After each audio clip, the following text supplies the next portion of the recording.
Welcome to the I Love Winnipeg Real Estate Podcast, your premier resource for buying, owning, and investing in Winnipeg's real estate market. And now, here's your host, Adrian Schultz, who loves all things real estate, property management, and mortgage financing. If you're looking to buy a new property, refinance, or renew an existing mortgage, chances are that you're considering either a fixed or variable rate mortgage. Now, figuring out which one is best is entirely up to you. So here's some information to help you along the way. First, let's talk about fixed rate mortgages, as it's the most common and most heavily endorsed by the banks and credit unions.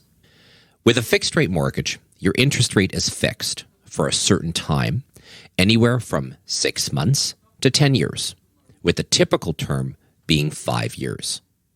If market rates fluctuate anytime after you sign on the dotted line of your mortgage rate won't change. You're a rock, and your rate is set in stone. Typically, a fixed rate mortgage has a higher rate than a variable. Alternatively, a variable rate is not set in stone. Instead, it fluctuates with the market. The variable rate is a component, either plus or minus, to the prime rate.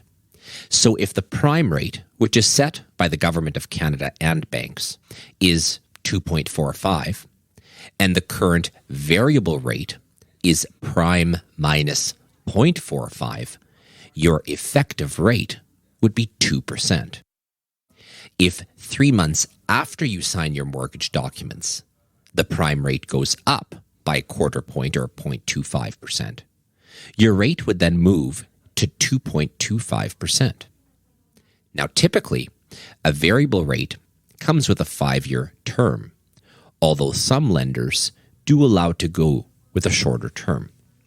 At first glance, the fixed mortgage rate seems to be the safe bet, while the variable rate mortgage appears to be a wild card. However, this might actually not be the case. Here's the problem. What this doesn't account for is the fact that a fixed rate mortgage and a variable rate mortgage have two very different ways of calculating the penalty should you need to break your mortgage. If you decide to break your variable rate mortgage, regardless of how you have left on your term, you will end up owing 3 months interest, which works out to roughly 2 to 2.5 payments. Easy to calculate and not that bad. And as we know, things do happen in life. Sometimes we need to upsize, downsize, or we need to sell the home.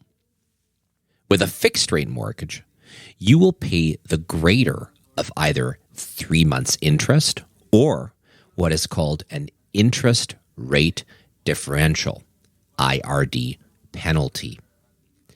As every lender calculates their IRD penalty differently, and that calculation is based on market fluctuations, the contract rate at the time that you signed your mortgage, the discount they provided you at that time, and the remaining time left on your term, there's no way to guess what the penalty will be. However, with that said, if you end up paying an IRD, it will not be pleasant. If you've ever heard horror stories of banks or credit unions charging outrageous penalties to break a mortgage, this is an interest rate differential.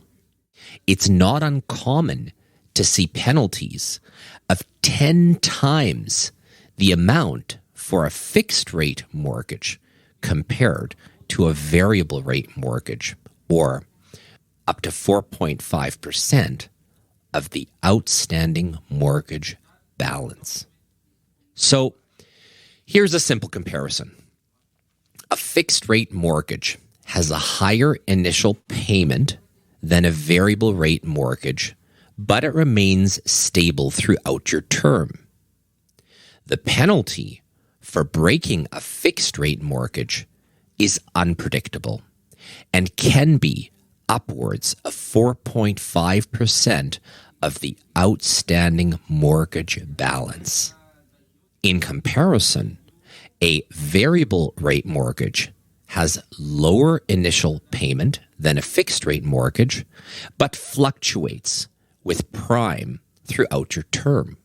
The penalty for breaking a variable rate mortgage is predictable at 3 months interest, which equals roughly 2.5 payments. The goal of any mortgage should be to pay the least amount of money back to the lender. This is called lowering your overall cost of borrowing. While a fixed rate mortgage provides you with a more stable payment, the variable rate does a better job of accommodating when life happens. If you have questions, please do connect with me anytime. It would be a pleasure to work with you through the options together. Thanks for listening to the I Love Winnipeg Real Estate Podcast. If you like this episode, please subscribe and give us a rating, which will help us reach more listeners. Until next time, connect with us on social media and online at ilovewinnipegrealestate.ca.